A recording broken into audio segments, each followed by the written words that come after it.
बढ़ता रहा, हम संसार से भी ऊपर उठ गए। भजन करते करते प्रभाव ये हुआ हम सबसे ऊपर जाके बैठ गए। उसके बाद भी हृदय में पीड़ा है, तो फिर भगवान क्या करते हैं, ले सालोक्य ले ले, सामिष्टि ले ले, ये ले ले, मुक्ति ले ले, मुक्ति ले, मुक्ति।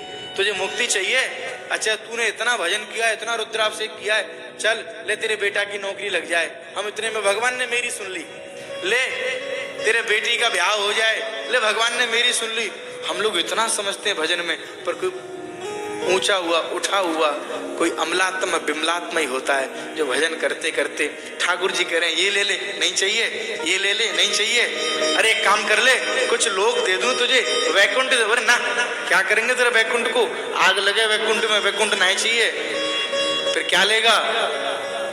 उसी समय श्री राधा रानी कृपा कर देती हैं। अरे ये बालक बहुत रो रहा है, एक काम करते हैं इसको भागवत की गोदी दे देते हैं, और लाके भागवत की गोदी में आप सबको बैठा दिया है। अब रोना बंद करो, अब यहाँ से जो दुग्ध की धारा बह रही है उसे श्रवण किए जाओ, पिए जाओ, मस्त रहो। इसलिए बंधुओं ये क्या है? भगवत कृपा लेशादवाह। नारद भक्ति सूत्र में श्री नारद जी महाराज बड़ी प्यारी बात कह रहे हैं। कथा कब मिलती है? भगवत कृपा लेशादवाह। जब किसी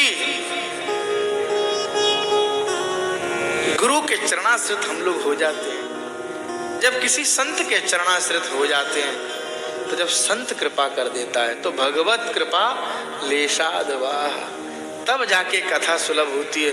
कहने वाले लोग तो ये भी कहते हैं कोई बड़ी बात नहीं है, 5-10 लाख रुपए ही तो खर्च करना है, अभी करा लेते हैं कथा। ना, कथा कराना ये सब नहीं है भैया।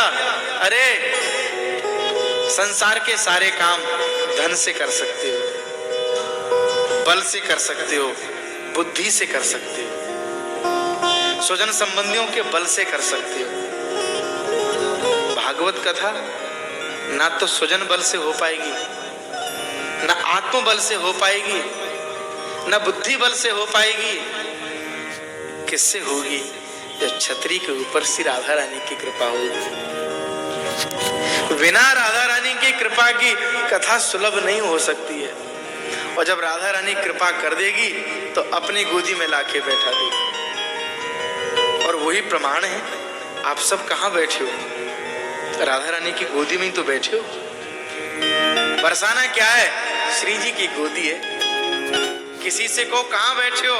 बोले भैया राधा रानी की गोदी में बैठे हैं। इस बात को याद कर, जिसका भी फोन आए कहाँ बैठे हो? राधा रानी की गोदी में बैठे।